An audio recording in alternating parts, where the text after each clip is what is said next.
Once upon a time, in the beautiful African town of Obeledu in southeastern part of Nigeria, where the sun gazed upon its horizon, there lived a young beautiful girl called Oma, who was so beautiful that her father, looking at how beautiful she was right from birth, named her Omalicha, meaning beautiful.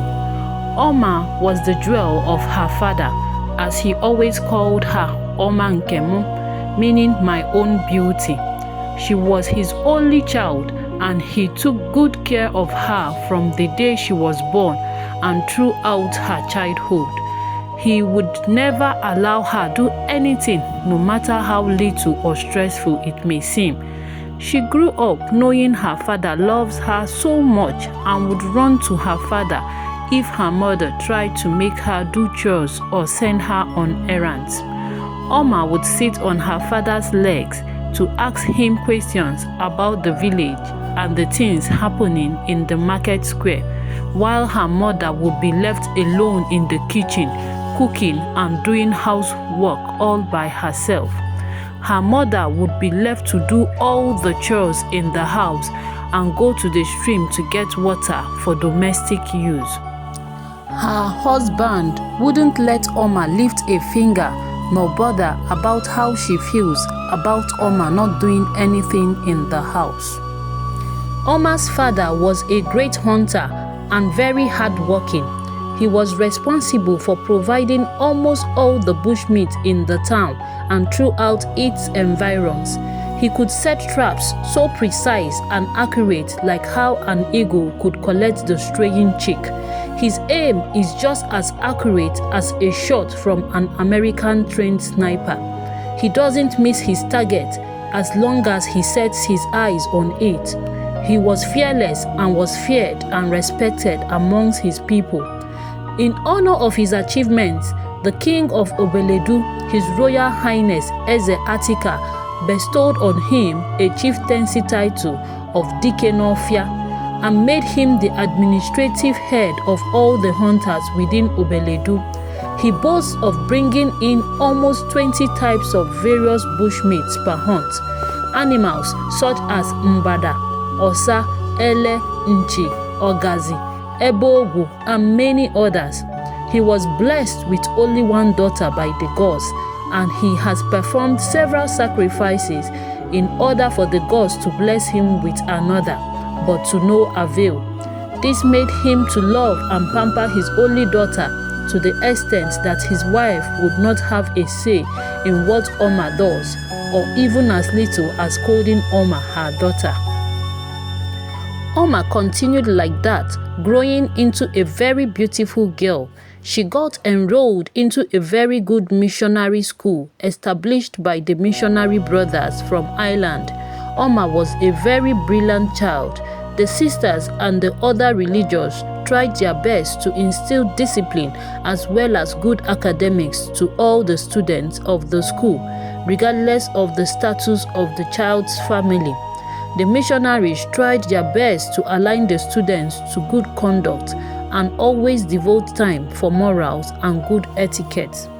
Oma's father would bring in for his daughter and prepare a full big roasted grass cutter for her to eat with a keg of palm wine, and her mother would rebuke her husband, saying, "Is this meat not too much for this girl? Why are you giving her such?" But her husband would reply, "This is my only daughter, let her enjoy." Oma's father would buy her anything beautiful he saw at Afo Market because his bushmeat has a wide range of customers, from merchants from nearby towns to hotel owners from the big towns to chiefs and big farmers from the town of Obeledu. He makes a lot of money each market day. Oma, who was so used to getting all she wanted, now started having the feeling of taking anything she likes that she can't seem to get from the owner without his or her consent. She would take biscuits from her friends' bags and hide them so that she would later eat them when she gets home. But her daddy will always prevent his wife from scolding her to find out where she got it from or who gave it to her. This brought so much arguments and fights between the parents, but Oma didn't just care what may become of her parents if they continue to argue or fight for her sake. "Who took my basket of fruits?" Ify, Oma's friend, asked her classmates, crying and looking curiously at everyone around. "I didn't take your brown basket having a big pineapple and oranges that can't even enter my bag," Oma cut in.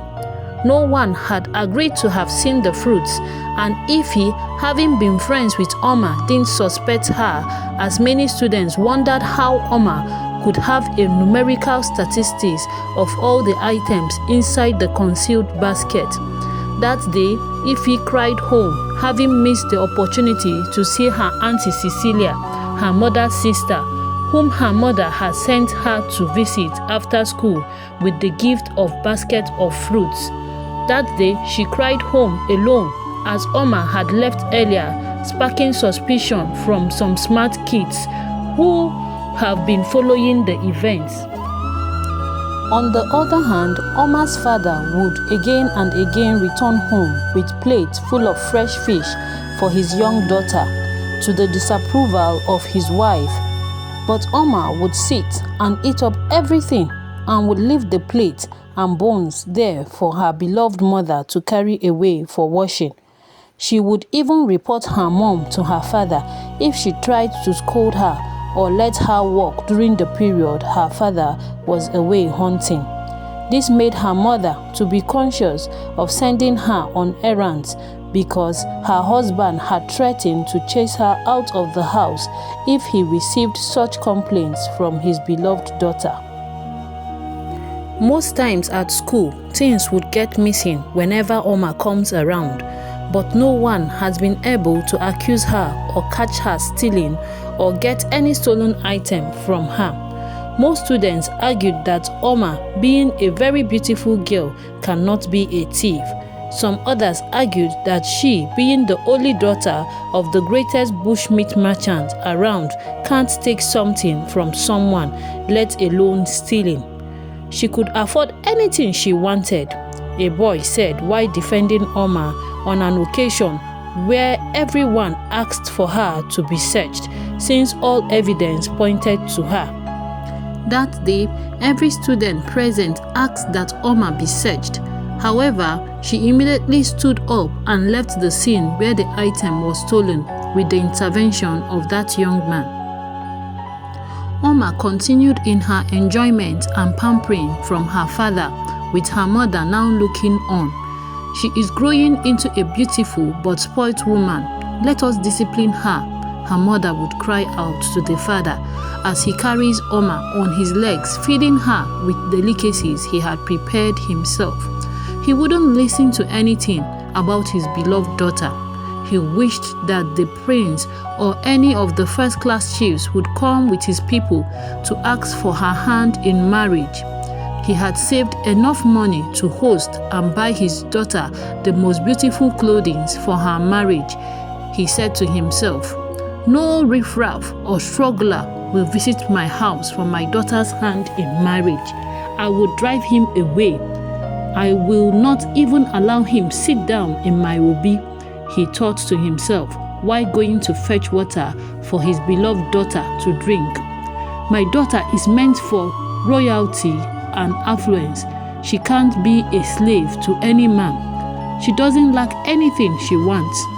Oma's father truly loved Oma, but he was too attached to making her happy that his wife no longer had a say in what happens in their home. Oma practically had taken her husband away from her. Years passed and Oma grew more and more beautiful. She was as beautiful as a jewel in sunset. In school, she did extremely well, scoring good grades in various subjects and representing the school in many competitive events. But items always get missing anytime she comes around, leaving suspicion over her character and conduct. On a day set as the school's sport day, everyone hurried to the sports center in total enthusiasm to know what the day's football match holds. Boys, girls, teachers, everyone went to the sports arena.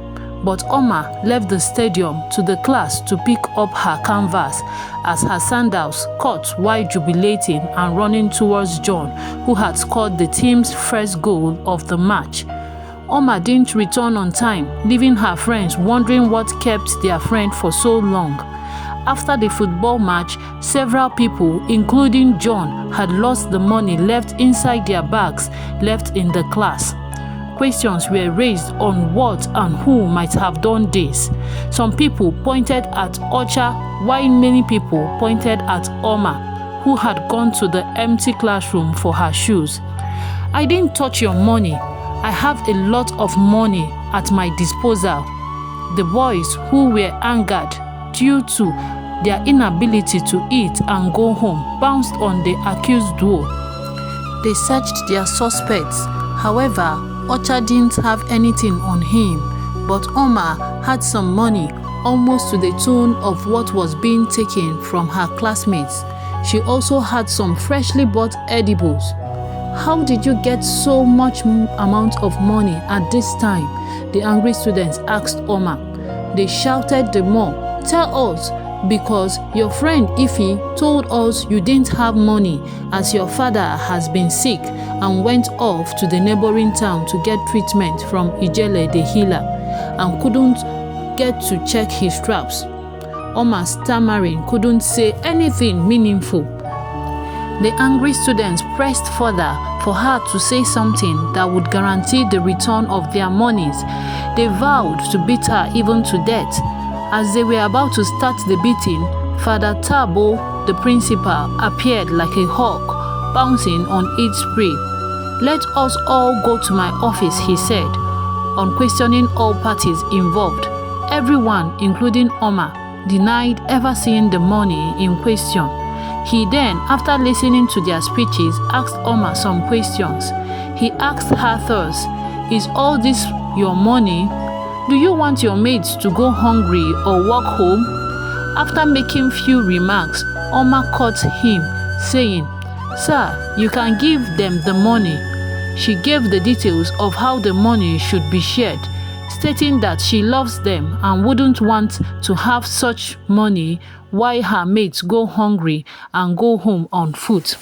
Father Tabo, having realized his probe had paid off, excused Oma and asked her privately to tell him the truth about the money. He assured her he wouldn't punish her publicly, but if she doesn't say the truth, she would be flogged and publicly disgraced. Oma, on hearing flogging, decided to cooperate. She narrated how she didn't have any money because her father, who gives her money regularly, had fallen sick and had gone for treatment. She also narrated how she stole the money from their bags. Father Tabo, on his part, now gave the money to all the students whose money was stolen and then punished Oma, advising her to desist from ills that could cost her everything. Father Tabo wondered why a beautiful final year student would engage in such an act. Certainly, he remained a very wise man who didn't waste time in extracting the truth from the culprit. Oma's father finally returned in good health, and Oma, having sheepishly concluded her education had become daddy's girl, she would weigh the economic status of any man who comes her way. She would remember her father's words, as he always tells her she would not suffer in any man's house, and that she was meant for princes and royals. Oma, on her part, carried herself like royalty. She wouldn't be friends with anyone who wasn't well-to-do or from a rich home. She even told her friends that she was meant for royals and that her suitor would be someone from the royal home or from the Onowu's family. Oma's pronouncement would always be of the positive, but she didn't do much to work on her ill vices built by her years of over-pampering by her father. As the saying goes, words are powerful, and whatever you wish for, that you will get. Whatever you profess for yourself comes your way. Sochima, the last son of King Eze Atika, Eze II of Obeledu, fell in love with Oma and proposed to her immediately. He said to himself, "I have never seen such a beauty, so adorable," he said as he walked Oma to the exit of the royal court. He soon told his parents of his intention to marry Oma, the girl whom he had fallen in love with. He dreamt of a beautiful life with his newfound treasure. Oma's family soon received the news from the royal household on the proposed marriage between both families. They had already concluded on everything, including the date and the time and venue, and never consulted anyone for their input. They all accepted the news with gladness and didn't bother whether they had a say or not. The most important thing was that the marriage proposal was coming from the royal household. Sochima was also his father's lovely boy. He always stays with his dad, and all decisions about his life or marriage was made by his father, the king. Sochima doesn't visit Oma until he was asked to do so, and in turn, Oma can't come to the house except the king authorizes it. Wedding plans continued despite this. The royal court at the square of the town was chosen for the wedding instead of Oma's family house, but that did bother Oma's father, who was satisfied about his new status as the king's in-law. As days rolled by, the preparation of the wedding got more intense, as King Atika of Obeledu wanted his last son's marriage to be the best and highest event ever. Within and around his kingdom, he invited several kings, chiefs, local government officials, and dignitaries from far and wide. He bought everything needed for the marriage. He made sure both Oma and Sochima never lacked anything they needed. He even went ahead to provide a royal court where his son and daughter-in-law would live after their marriage. Oma's father, on his part, went hunting day and night. He swore that he will supply as much bushmeat as has never been seen in any event. He contacted Nwaanyị Nsala to help prepare the numerous bushmeat he brought in. It was a very rich and well-planned wedding ceremony. Oma, on her part, took very good care of herself, looking so beautiful with her long hair. Truly, she was so adorable. Her mother also prepared as she could, but was skeptical about her daughter's behavior and whether she could cope in the royal household with all her excesses and inadequacies. She wondered whether her daughter could take care of herself, let alone take care of her husband and the king, his father, and the other family members. She wondered also if she could make something as simple as a cup of green tea or akamu for her dear husband. As thoughts filled her mind, she called on her daughter for some last-minute coaching, which she accepted wholeheartedly, having seen the reality ahead. She could not learn much, as everything seemed like learning how to use one's left hand at old age. Her mother made several last-minute efforts to advise her daughter to be of good conduct and not to do anything that would jeopardize her stay in the husband's house. Her husband, on his part, had done everything to show his wife that he loves her. He would visit her on permission from his father and also bring her to the palace, the two not losing sight of each other. Oma's father thought how he would carry himself at the marriage and afterwards. He dreamt of how he would be elevated as a high chief after the celebrations. He also started cutting off some friends he feels were not up to his current status. He would now mingle with top personalities only in town. The D-Day came and everything was in place. Invited guests, kings and their queens, dignitaries and the rich as well. Both families were all looking astonishing with the court packed full. Everything was available. Assorted food like abacha, akpu, ukwa, edenona, onubu and many more. The merriment was so loud that even many villagers miles away heard the sound of celebration. Oma was so elated and happy that she danced and danced to the amusement of the king, her father-in-law. The wine carrying done to the applause of the guests and feeding of the wife by her husband concluded. The event was being wound down. As guests were getting ready to leave, a queen of a distant kingdom, in great shock, called for the drums to stop. She declared that her makeover kit was missing. She explained with a croaky voice that it was a gift from her foreign European friend from UK who comes from time to time to Nigeria for UN projects.